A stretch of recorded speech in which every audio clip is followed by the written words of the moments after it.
Hi, I'm Tsuyoshi Kanda, producer on Resident Evil Village. And I'm Pete Fabiano, also producer on Resident Evil Village. We hope you all had the chance to check out and enjoy our trailer.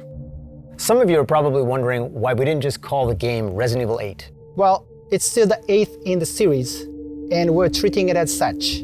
You can even see the Roman numeral 8 in the game logo, so it's Resident Evil 8, just not in name. Yeah, I like the play on the design and the simplicity in the name. But we'll touch more on that a little later. For now, why don't we just jump in and let viewers know a little bit more about the game itself.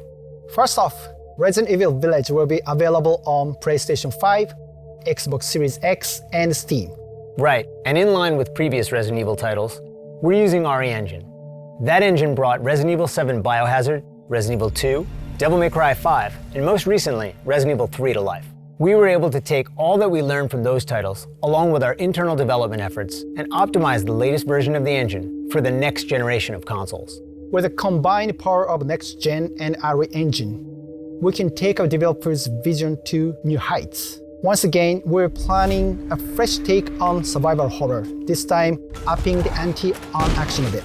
Realistic graphics and immersive audio, coupled with no load times, will really draw you into the world we've created for Resident Evil Village. Speaking of which, the game takes place a few years after the events of Resident Evil 7 Biohazard. Right, and it follows the story of protagonist Ethan Winters. Ethan's gone back to living an ordinary life, but of course, it wouldn't be a proper story without a new challenge to overcome.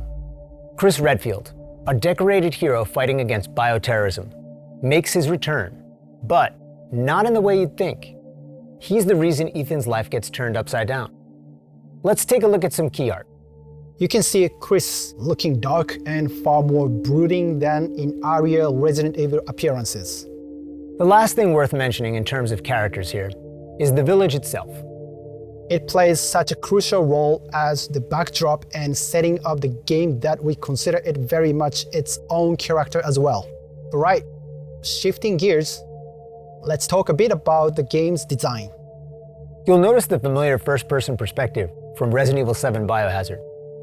It really helps bring players into the world and makes them feel like they are Ethan, with the same sense of heightened tension and fear. Here's a quick look at the game running in engine.